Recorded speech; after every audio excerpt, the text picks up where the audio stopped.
Hello, everyone, and welcome to episode 280 of the True Crime All the Time Unsolved podcast. I'm Mike Ferguson, and with me, as always, is my partner in true crime, Mike Gibson. Gibby, how are you? Hey, man, I'm doing well. How about yourself? I'm doing very well. Good.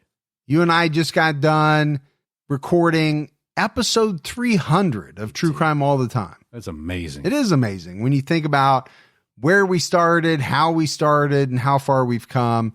It's really cool. Yeah, and we're only 20 away on this podcast. Yeah, we'll be there before you know it. So part one of Samuel Little is out right now on True Crime All the Time. Go check that out. What a despicable human being. Oh, for sure. You know, vicious, brutal, and just callous. Yeah. This was a guy who took whatever he wanted from whoever he wanted, and he just didn't care about anything other than his own gratification.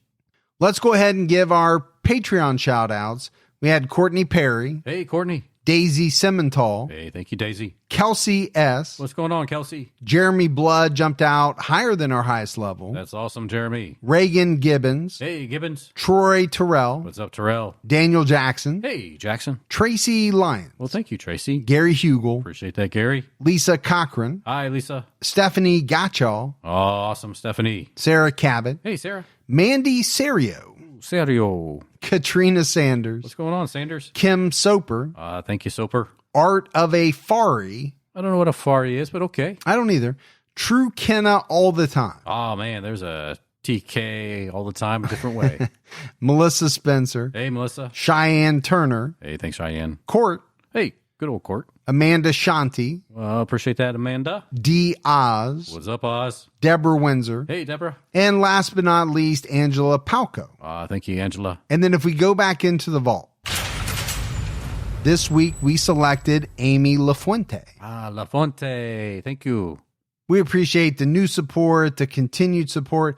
We also had PayPal donations from Nora LLC. Hey, Nora. Paris Major. What's going on, Major? And I believe, Gibbs, what is probably the biggest PayPal donation we've ever received, and that was from Jill Peterson. Well, Jill, you are amazing. Yeah, that is super, super awesome. All right, buddy. Are you ready to get into this episode of True Crime All the Time Unsolved? I'm ready. We're talking about the murder of Elsie Frost, and we're headed to England. And we talked about this on our Patreon episode. We're taping later in the week, and it just so happened that before we began taping, we heard the news that Queen Elizabeth had passed away. Yeah. So all of our thoughts go out to, everyone impacted by her death. She was 96 years old. She was. And lived an amazing life. 70 years on the throne. Man, that's a long time. It's unbelievable. I mean, I've been on the throne for an extended period of time. You have been, for a different reason. Exactly. So getting into this case, Elsie Frost was born on February 7th, 1951, to parents Arthur and Edith Frost in the village of Lupset in the town of Wakefield, England. Elsie had two siblings, her little brother Colin and an older sister named Anne. Elsie was described as intelligent, bookish, and pretty. She was also known as a model child. She was said to have been a good girl and didn't have any boyfriends at the time of her murder. She just had a lot of friends. She attended Wakefield High School for Girls. Elsie was inspired to be a nurse after she completed school. So she had a plan. She did. Sounds like she had a very healthy circle of friends. Yeah. Now, she did go to an all-girls school. She did. Does that make it tougher to have a boyfriend? I don't know. I've never been to a school where there wasn't boys and girls there at the same time. But I would think it would. I think it would too. I mean, I'm guessing maybe the all-boys school was across the street or something like that. But I found it interesting that she too, like I was bookish. Bookish. Yeah. And pretty. I know you were very, very pretty. It is true. According to the Mirror, Elsie Frost was just 14 years old when she was stabbed to death in a Wakefield, England railway underpass in October 1965. At the time, Elsie lived in Wakefield with her mother, father, and little brother. According to the Daily Telegraph, on Friday, October 8th, She attended a youth dance with her best friend and classmates where she played vinyl record albums. She also played some table tennis. Like some table tennis. Yeah, I like table tennis too, but that's not what hit me. What hit me was the vinyl record albums. Yeah. Now it is 1965, and that's what you had back then. What I find so interesting is that vinyl records made a comeback, and now they're quite sought after. They really are. If you got a big collection laying around somewhere of vinyl records, they could be worth a boatload of money. Yeah. Don't get rid of them. And don't get me wrong, I love the fact that we can stream just about any song we want, but there was something so intimate about, the fact that you had to put the record on. You had to lift the needle up and you had to put it where you wanted it. There was no button. No. Actually, later on, I think there was a button that would move the needle for you, but not initially. Not initially, and none of us would have had that anyway. Do you remember going out and have to buy a specific needle if you wanted a better quality sound? You can get these like diamond tip needles and No, I didn't grow up swanky like you did. we just rolled with whatever needle came with with the Kmart record player that my mom bought me. Old Richie Rich over here is going into the hi-fi store to get himself a diamond needle. That's right. Give me that good quality needle so I can hear that just a little bit better. So they're listening to records or playing table tennis. Her best friend said that Elsie was too shy to dance, but she liked playing the DJ. Then on Saturday, October 9th, in the afternoon, Elsie went sailing with some other children from her school. So apparently her school had a sailing club, which is not something we have around here. I wouldn't even know what to think about if we had a sail. I'd be like, sailing club, where are we going to sail? Yeah, I was going to say, what body of water are you going to sail on? Now, we also didn't have lacrosse growing up, and now that's everywhere. Yeah. But you can play that, pretty much anywhere you want. It does take a certain kind of geography to have a sailing club, I think. It really does. So they all met at the boathouse that afternoon at 2 p.m. Elsie had worn a floral patterned dress, a yellow cardigan, and a red windbreaker, and had her sailing clothes and shoes in her duffel bag. The sailing club took out some local scouts to teach them how to sail. Elsie was reportedly excited to teach sailing skills to these kids. So they sailed out into the Horbury Lagoon for several hours. When the students returned to the marina, Elsie was last seen leaving the boathouse at 4:15 p.m., headed in the direction of her home. She walked along the river canal and then entered a railway tunnel. And investigators believe that this was when Elsie was attacked and dragged to her final resting spot, or that after her attack, she staggered there and sat down in that location before dying of blood loss. So here's a young girl that had a good night the night before, had a dance. The next day she goes out sailing, has a great time, and then all of a sudden her life is ended. Well, and to me, neither one of these theories is good. I mean, obviously they both end with her death, but either she was attacked, brutally killed, and then dragged, or she was attacked and then, staggered to a spot and then bled to death. Elsie's body was found by Thomas Brown, who was walking with his children and dog.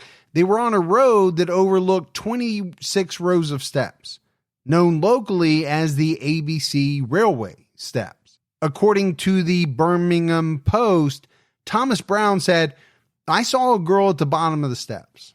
I thought she was crying. I went down and spoke to her. I asked if she was all right, but then I realized she was dead. I saw blood on her head and face." Thomas left the scene and informed a nearby police officer about what he had found. The police were on the scene fairly quickly. Elsie's father had to identify her body at the mortuary. And this is something that, we have talked about many times. I just can't imagine the anguish that a parent feels, number one, finding out that their child's dead. Right. But then to go and have to identify the body, I just don't even know how you muster up that strength. I don't know how you do it. I just don't. See your little girl laying there like that? Mm-mm. Elsie's sister was 18 at the time and married with a son. She found out when the press knocked on her door. Again, something you can't imagine, right? Open up your door with the press outside telling you that your sister's dead, been murdered. And my question is, how does the press find out so quickly before the police has a chance to notify everyone, or her father has a chance to call her on the phone and say, look, honey, this is what has happened? It seems like they got that news awful quick, or the notification was delayed. Elsie's little brother was 6 at the time, and he later talked about the chaos and the news reports. Tough. Yeah. On a 6-year-old. Number one, to learn that you've lost your sister, but then, to see and hear things on the news about, what police think may have happened to her. I'm sure the parents shielded him, but still, we all know kids are going to find a way to see things, especially today, right, with the internet and phones and things like that. It was later determined that Elsie had been stabbed 5 times to death on her way home. Her body placed on the last step after the stabbing. When her body was inspected, pathologists found stab wounds to her head, hand, and back. And it was one of the killer's brutal stabs that pierced Elsie's heart. There had been no sexual assault. A postmortem revealed that Elsie had died from shock and blood loss following the violent attack. And we've already kind of talked about it, but, it is a nightmarish situation. This little girl, after having a great night, a great day, she's walking through this tunnel on her way home, probably singing to herself, just kind of euphoric over the last couple of days, and then is surprised by an attacker. No one's around to hear her screams, her pleas for help, and for it all to happen to a 14-year-old girl. It's heartbreaking, man. Yeah. According to the Mirror, Scotland Yard sent 2 detectives from their murder squad to assist in finding the killer. The Wakefield police and detectives spent several hours on the 9th looking for the murder weapon and continued for several days after that. The weapon was thought to be a heavy Bowie-type knife with a 4.5-inch long by 3/4 inch wide blade. It's a healthy knife. It is. I think anytime you use the term Bowie knife, most people, if they know anything about knives, can picture one of those. Right. It's a fairly big knife. Yeah. I mean, this is not a folding pocket knife. No. This is a fixed blade that would need a sheath. Back in the day, they would have used a leather sheath. The detectives received reports about a teen that had taken pictures that day in and around the area before Elsie's body was found. He apparently was seen there from about 2:30 p.m. to 4 p.m. There were other reports that said he left around 3:30 p.m. Regardless, after the film was developed, they only showed pictures of trains.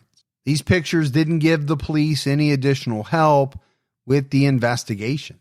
I'm sure the police were disappointed that the pictures didn't show them anything useful. But if they don't ask, if they don't check, they're never going to know. So at least they're working every lead at this point. Well, and I'm sure this teen was scared to death. Police are saying, you were in the area when this girl was most likely killed. Give us your pictures. And it turns out that he was out there taking pictures of trains. Yeah. Well, at least that's what the pictures prove. Yes. So, according to the Mirror, this tragedy sparked a huge police manhunt in which 12,000 people from across the county, most of them men and boys, were questioned about their whereabouts that day. That is a boatload of people. It really is. To question. 12,000. That's some busy police officers. Yeah, and it was said that the police ended up with over 1,200 written statements. I'd have a carpal tunnel after that. It's a lot of work, for sure. No doubt about that. The local police continued to search for the murder weapon. They even brought in divers from the Leeds Police Department to search the waters.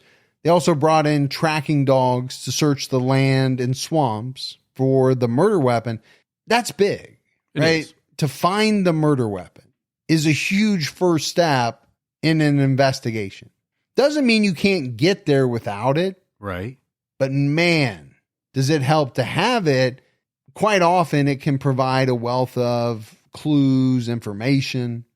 A week after Elsie's murder, according to the Sunday Mercury, on Saturday, October 16th, 1965, a week after Elsie's murder, 70 police officers, along with 70 citizens who were locals, but who were also in the area where her murder occurred on the day and near the time of her death, reenacted the events of that day.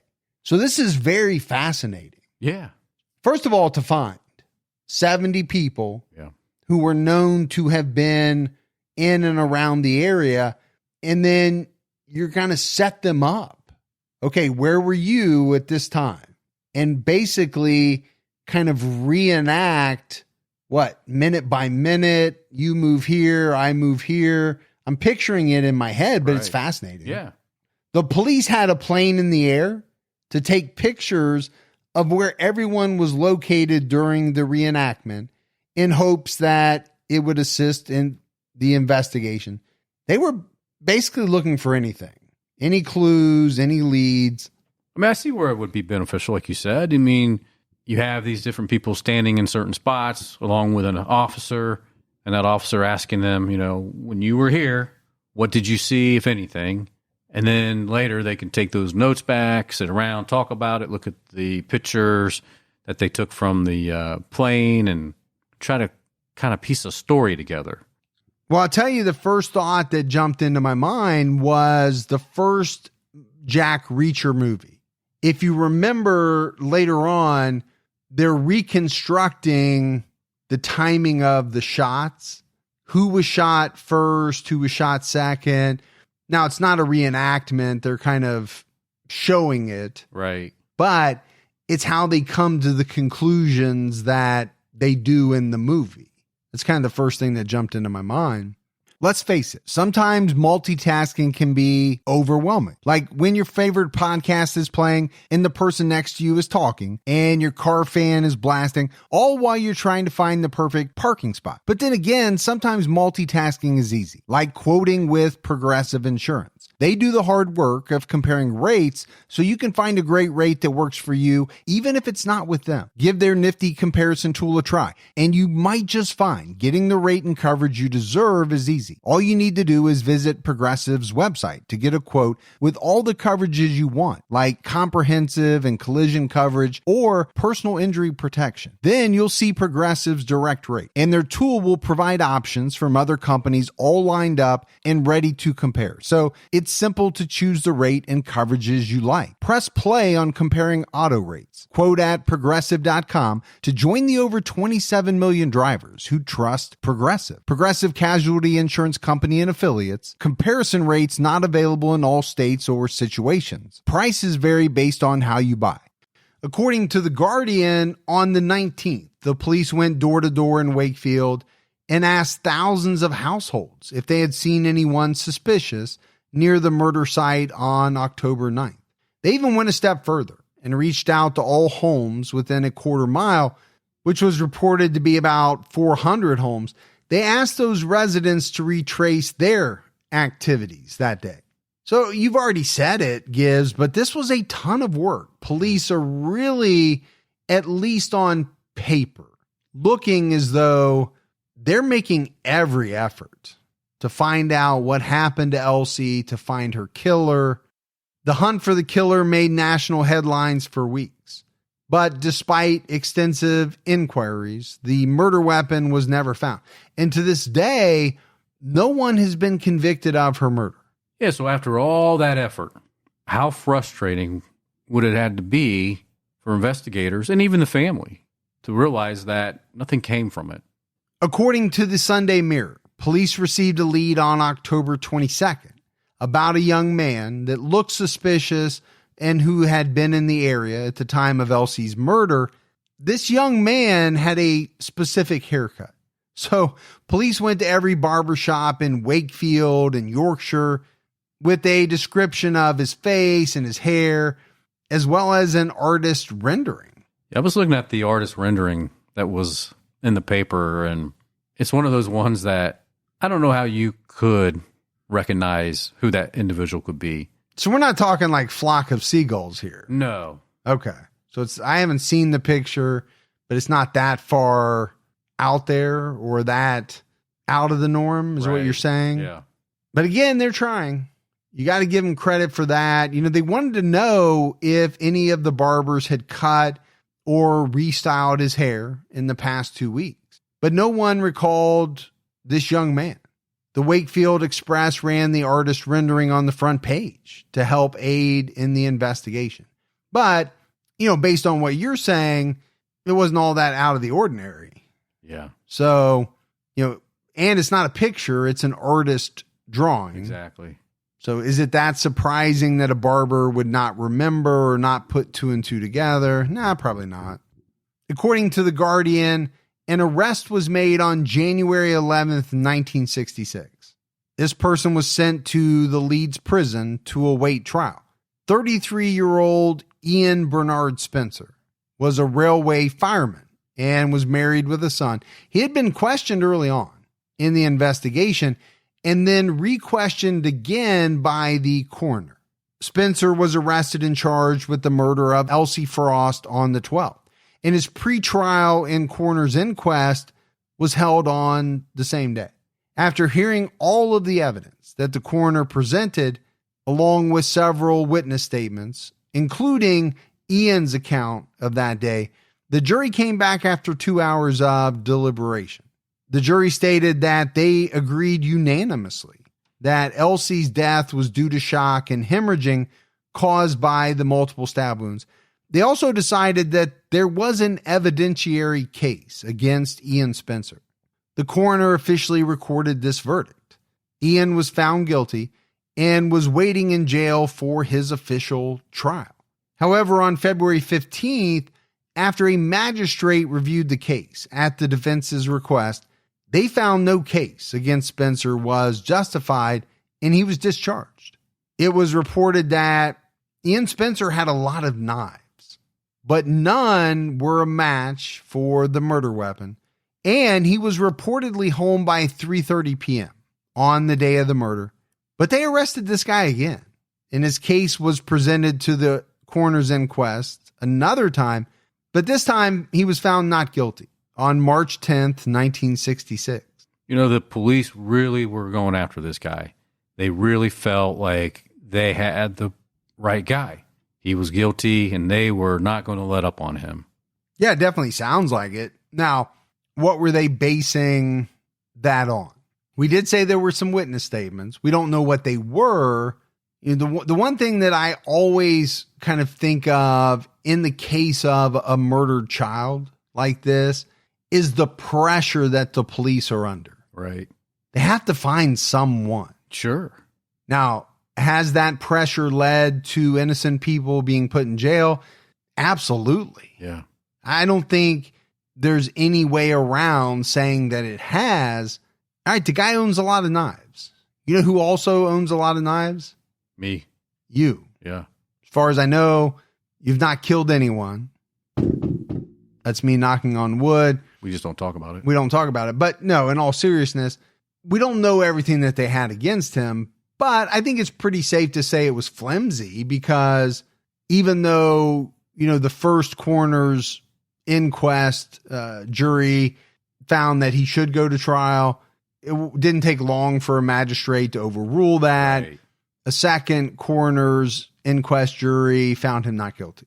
So you kind of have to look at that and say, well, there probably just wasn't enough there.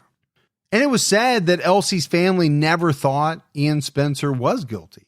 Elsie's mother said at the time, "I know what Mr. Spencer and his wife must have suffered. I'm glad for their sakes it is over. I'm sure they will be as anxious as I am to have the killer found. Something we don't often talk about. Victims' family members are very, very eager to have the police find out who killed their loved one. Exactly. You know who also is very, very eager to have that happen? Someone under the cloud of suspicion. Yeah. Who's been tried twice. They would like to have that happen too, because again, even though you're found not guilty, are you telling me they're not whispering about you at the butcher shop? Exactly. The public perception sometimes is not as forgiving as the court may be. Sure. But then the investigation into this horrific murder went cold. The investigators over the years would get bits and pieces of information, but nothing that really, broke the case open. According to the Daily Mail, it wasn't until November 1st of 2015 that the case kind of really started to heat back up. West Yorkshire now had the jurisdiction of the murder site in Elsie's case. The lead detective said, "Time will not stop justice being done." The cold case team consisted of 10 investigators, most of them retired. They didn't have any DNA to work with, and they really had no evidence at all, as it had been lost or destroyed over the years. Yeah, you figure this was a 1965 murder and we're in 2015.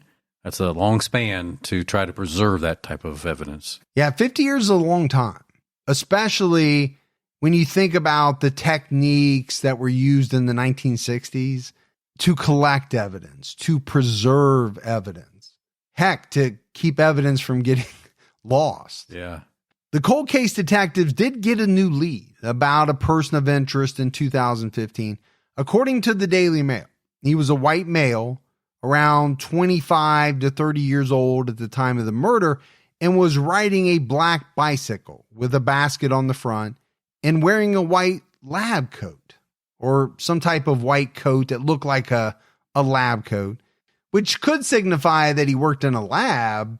But I think the thought was more like this was a coat that maybe a delivery boy, a butcher, or someone who worked in a slaughterhouse would wear. So I say lab coat, but they kind of look similar. Yeah. It's just a white coat. Just a fancy white coat. I wear one of those sometimes. You do. Here's the thing I never understood. Why, if you're a butcher or you work in a slaughterhouse, would you wear a white coat? It's not a good color for that profession. Any other color. Yeah. Black. Yeah. Red. Wouldn't you want to hide those stains? Would actually probably be the best color. So they had this lead. The problem is nothing really came from it. Obviously, they looked into this guy. They just couldn't tie anything to him. According to the BBC, the investigators received another lead from a third party. This individual said a nurse had worked in a hospital where a man had been brought in, and he had confessed under drugs to being present at the murder of Elsie Frost. This man said that he was in the long grass with another man committing a homosexual act when Elsie had stumbled over them, and the other man had run off after Elsie and stabbed her. So basically what this guy's saying is that Elsie had caught them in the act of doing something. And then, once she saw that, she ran off screaming. And one of the men jumped up, ran after Elsie, and stabbed her. The nurse said a doctor was also in the room to hear what she called this confession. But they never said anything to the police because of patient-doctor confidentiality. They also said that they couldn't break that confidentiality because the man was on medication at the time. The article did mention that there had been another rumor stating something similar to this statement, but it was hearsay, right? If you tried to introduce that in court, the defense could argue against it. Right. Obviously, police have to be careful about moving too quickly on something like that.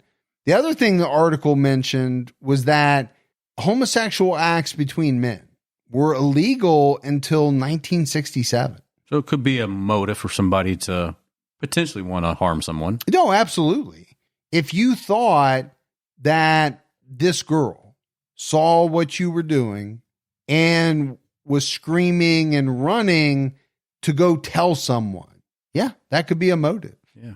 If what you're doing at that point in time was technically illegal. And maybe if you were in a position of power too, that you didn't want it to get out. That's true as well. You know, it could be whoever you are, but I think it even gets magnified if you're a person of importance around town, Yeah. if you're more well known around town, a leader, something like that, you own some big store.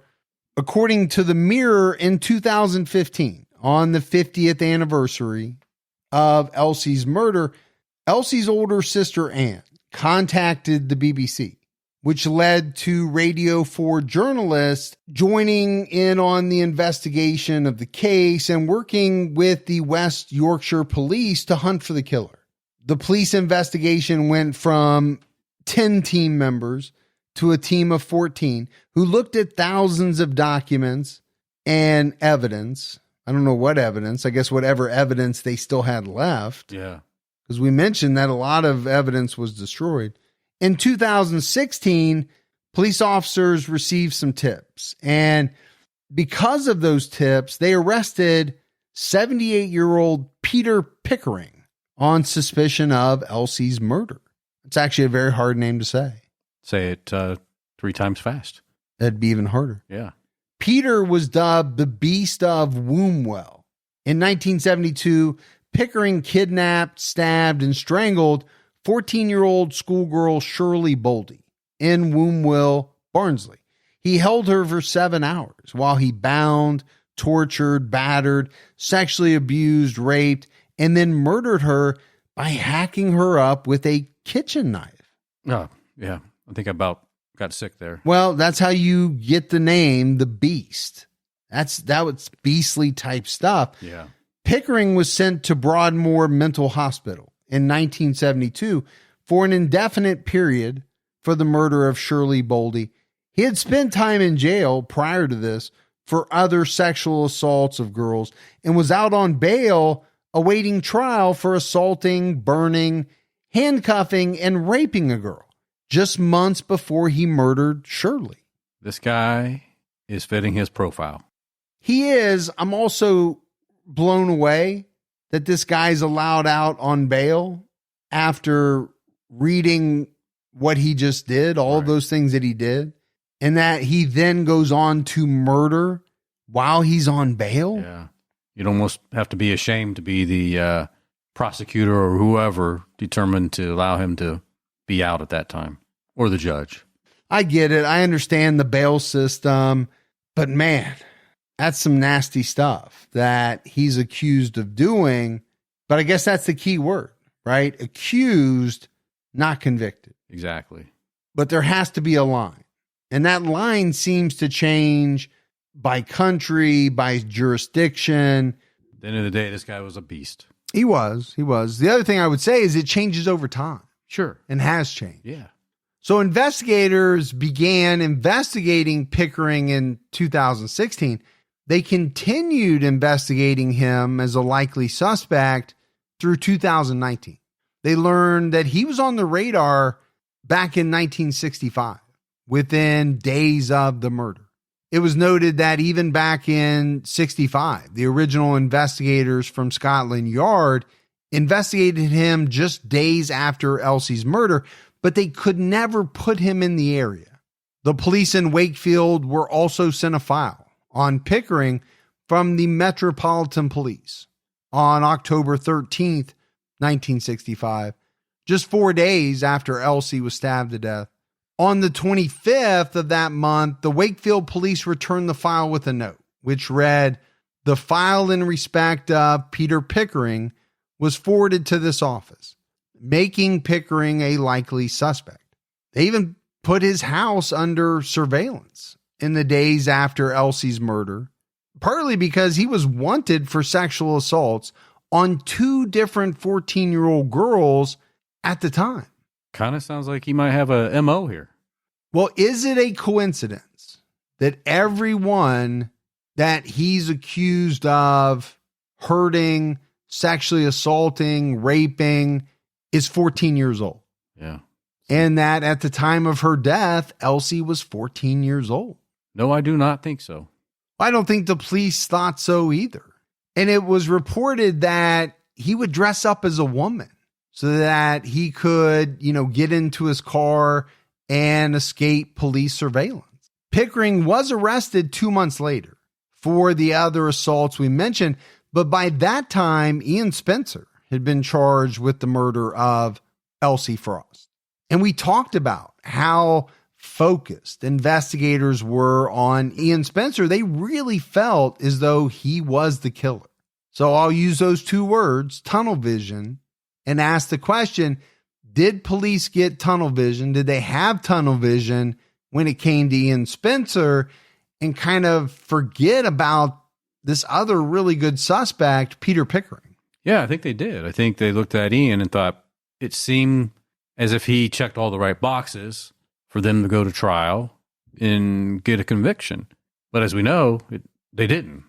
Well, at the very least, they were all in on Ian Spencer. And you know as well as I do, Gibbs, that once you go all in on something, it means that the other things you were working on kind of fall by the wayside. Yeah, you had to let them go so you can concentrate on what you're driving towards. Yeah, it's kind of natural. It happens that way. Elsie's sister and brother were angry when the case stalled after the exoneration of Ian Spencer in March of 1966. It did allow Pickering free to go on to kidnap and rape an 18-year-old woman in Barnsley in 1979 and then murder 14-year-old Shirley Boldy. I think if the police would have stuck with Pickering back then maybe that rape and then later the murder of Shirley would never happened.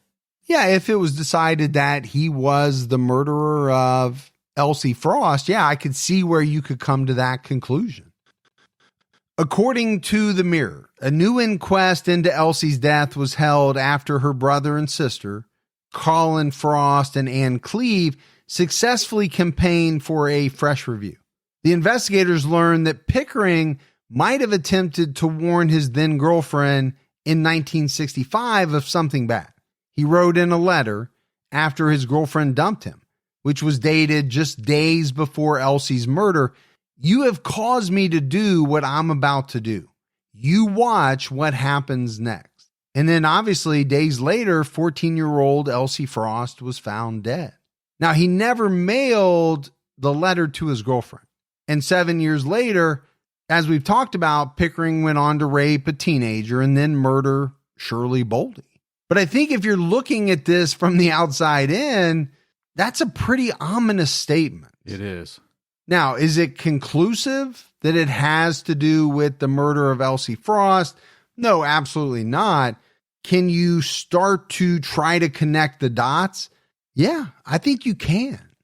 In 2018, police revealed further details about their investigation into this prolific sex criminal and child killer, Pickering, who we already said was dubbed the Beast of Wombwell for his sadistic crimes.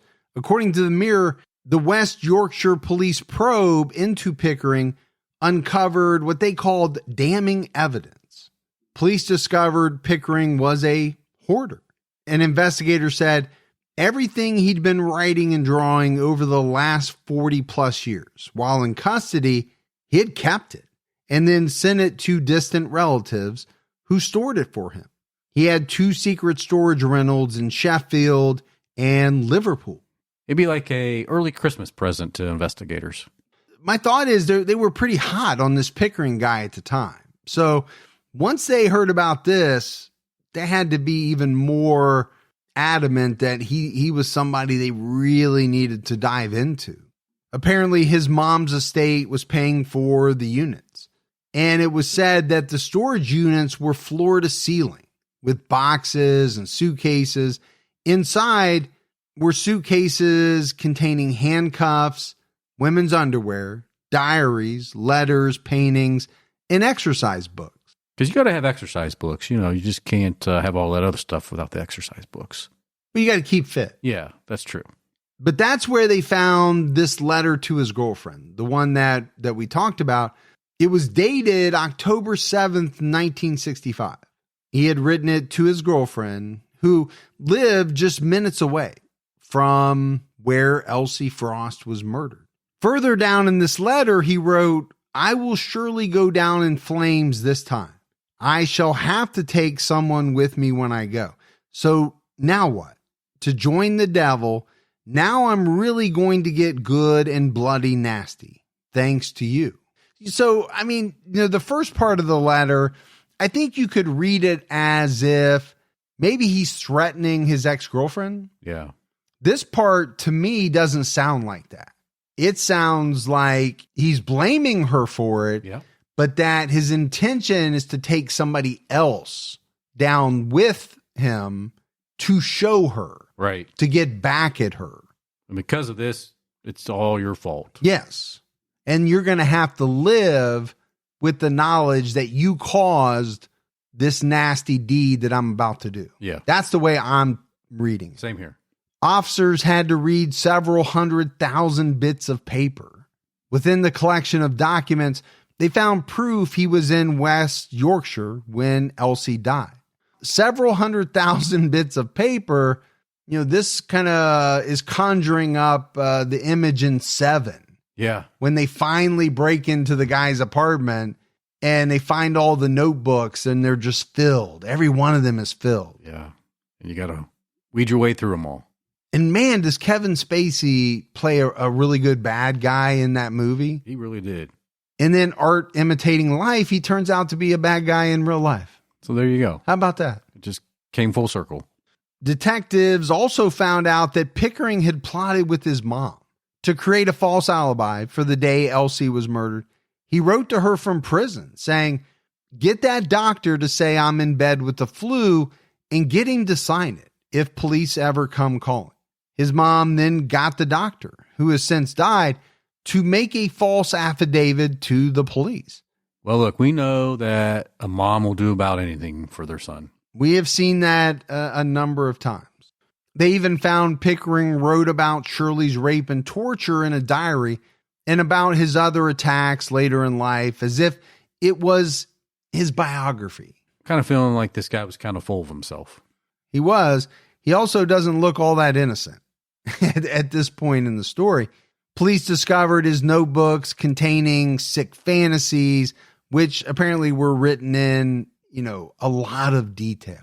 Detectives also stated that he was a killer and his prey had been girls, especially 14-year-old schoolgirls, as he had committed sexual offenses on at least 2 other girls of that age, as well as the murder of 14-year-old Shirley Boldy. So we've kind of already mentioned that, but if you're detectives now trying to piece it all together this far down the road, and you're looking back and you're seeing attacked a 14-year-old girl, attacked a 14-year-old girl, murdered a 14-year-old girl. Well, obviously, Elsie Frost fits that profile. Yeah, you're zoning in real quick on this if you're the detective. And at the very least, you're thinking, is it just a coincidence that all of his victims are 14-year-old girls? Yeah. According to the Mirror, in 2018, detectives contacted the mental hospital where Pickering was being held. They wanted to arrange an interview with him. A member of the staff at the hospital told Pickering that the West Yorkshire police wanted to talk to him, and the first thing he did was to call one of the investigators. He said, "I know what you're calling about. You don't need to worry about that. Please don't waste your time. I remember that case at the time. I wasn't in the country. I was in France." Yeah, you got the wrong guy, man. I was in France, on the countryside, living up life. So just, move on. Don't worry about it. It wasn't me. There's nothing. Please move on. There's nothing to see here. But that's not going to deter investigators, right? They went and they interviewed him shortly after this phone call. He stuck to his story and his alibi about being in France. The investigators secured warrants for records and information of people connected to Pickering on the outside. Investigators were convinced that Peter Pickering murdered Elsie Frost. One detective even went as far as calling Pickering a homicidal maniac. I don't think he got it right there. Well, he was a murderer, so I don't think the guy was going out on a limb by saying that.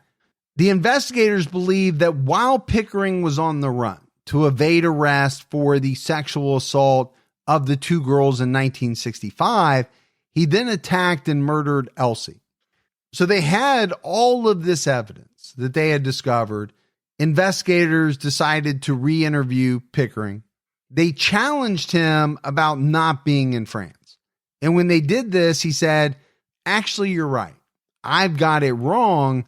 I was in Barnsley, not in France. So he's changing his story, but he's not changing it so that it puts him in the area of the murder. According to the Mirror, coroner Kevin McLaughlin said, Mr. Pickering, it seems, was absorbed by Elsie Frost's murder. He has been exposed as a devious man. The picture that emerges is that Mr. Pickering was a dangerous man as far as young women were concerned. The investigation team was just days away from charging Pickering when he died of a heart attack in March of 2018.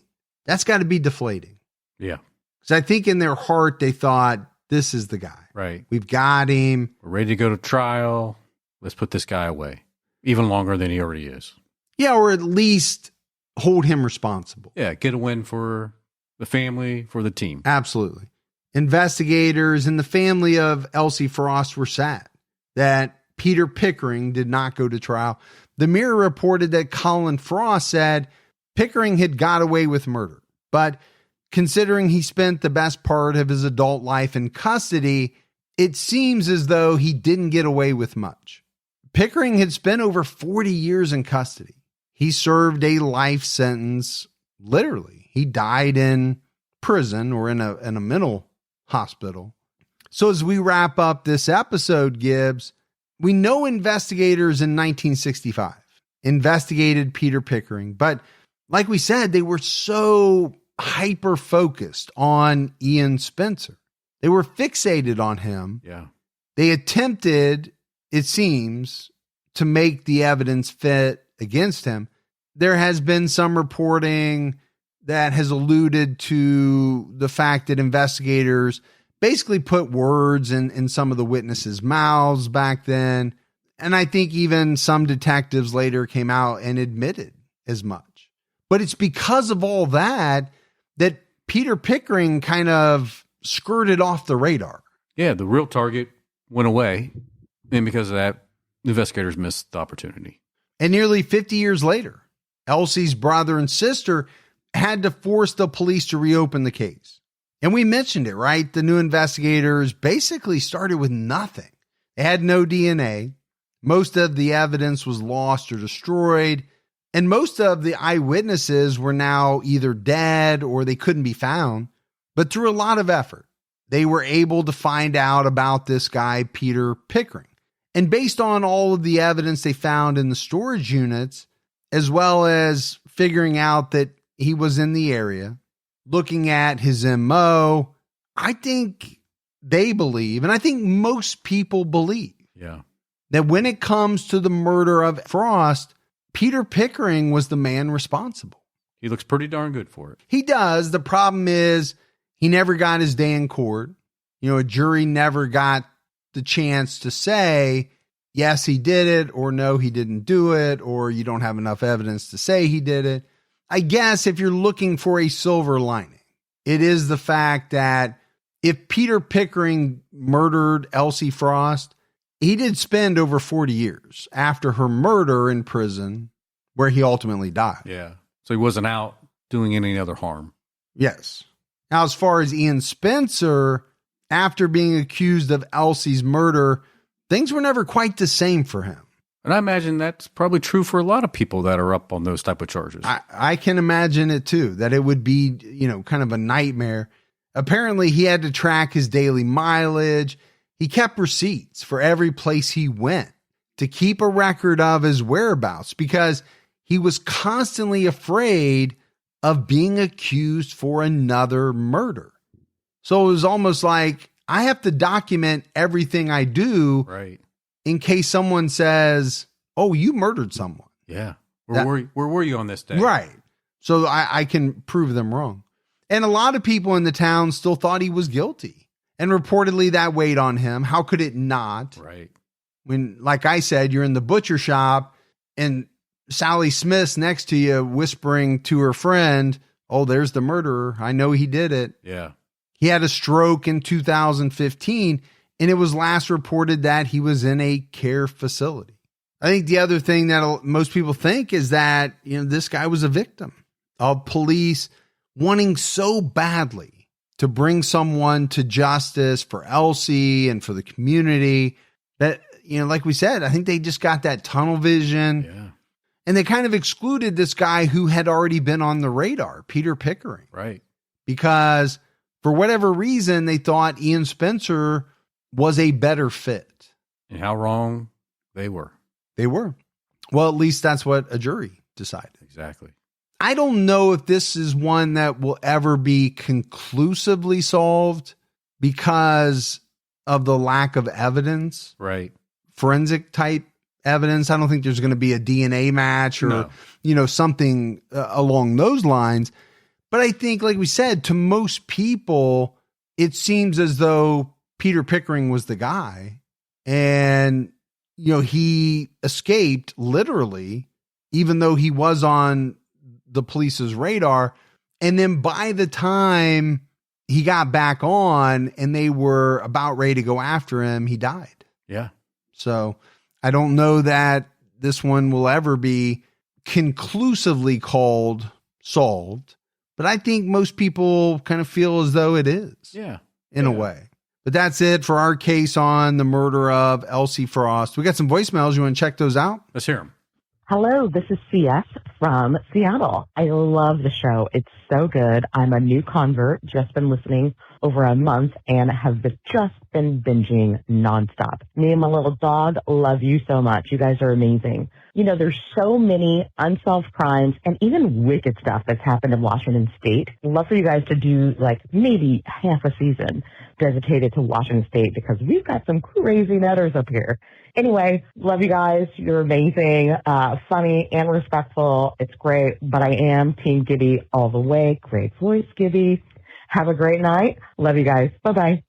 Speaking of great voice, she has one of those voices that sounds like she should read things. She should read things. You know what I mean? You mean do commercials or... Yeah, or be like that. when you call somewhere, you get that automated system. Why don't you just tell me what movie you want to see? Hey, Mike and Gibby. Joe calling from South Carolina. First and foremost, congratulations on 300 episodes of True Crime All the Time. Keep up the great work. You guys are awesome. I was also calling because I had a suggestion. On TCAT Unsolved, YouTube covered the case on Brittany Drexel. I don't know if you both are aware, but her case was actually solved a few months back, which had myself wondering if YouTube would ever cover her case once more facts from her murder trial come out on a TCAT episode. And if so, would you two also use the TCAT Unsolved cases that have been discussed if they were ever solved in the future for later episodes of True Crime All the Time? Once again, thanks for everything you two guys do. You guys are awesome, and congrats on 300 episodes. Keep up the great work. Well, thanks for the email and the kudos on the 300. Gibby and I have been talking about this for some time. We have. We get a lot of people who email us with updates, which is very much appreciated because we're not out there searching all the time. We're working on whatever the next episode is. What to do with these updates? Do we put them all in one, put them on Unsolved? Do we put them in one and put it on TCAT? Do we tell the case over again, but then add in on TCAT the new information that comes out at trial? Right. We're still kind of playing around with that, but we need to do something because we're at a point now where we have a number of cases that we've done in the past that have now been solved. Yeah. And so there's new information that people want to hear. Probably about a dozen. Yeah. I'm putting that on Gibby. He'll figure that out. I got it. Hi, Mike and Gibby. This is Colette from the First State. I just have one quick question for you. What do could, would, and should have in common? Okay, listen, I love the show. Keep up the great work. Bye-bye. Hey, they all have OU in them. Don't they all have OULD? I don't count the LD. Oh, okay. But you're right. Could, would, and should. Yeah. I don't know. I'm sure that's a riddle. It's not the fact that they have the letters in it. It's some kind of riddle. Yeah. Riddle me this, Batman. And the worst time to ask me a riddle is after you and I have been in the studio for like 6 hours recording podcast. My brain is a little mushy at this point. I'm going to have to chew on that one for a little while. Would, should, and could. Leave it there. Leave it hanging. They're all the words of people who wish they would have gotten off their ass and did something? Maybe. I don't know. Something like that. Yeah. People who wish they would have. Could have or should have. Should have. Yeah. Dreamers, or not dreamers, but non-doers. I don't know. Procrastinators? Well, I'm a procrastinator for sure. I don't know. That's something we don't get too many brain teasers. We do not. Fortunately, right now, I don't know that we have the brains to figure it out, but hopefully she'll give us the answer. I'm sure we could Google it. It's too much effort. I should have. You could have. And I wish I would have. And you probably should have. Yeah. All right, buddy. That is it for another episode of True Crime All the Time Unsolved. So for Mike and Gibby, stay safe and keep your own time ticking.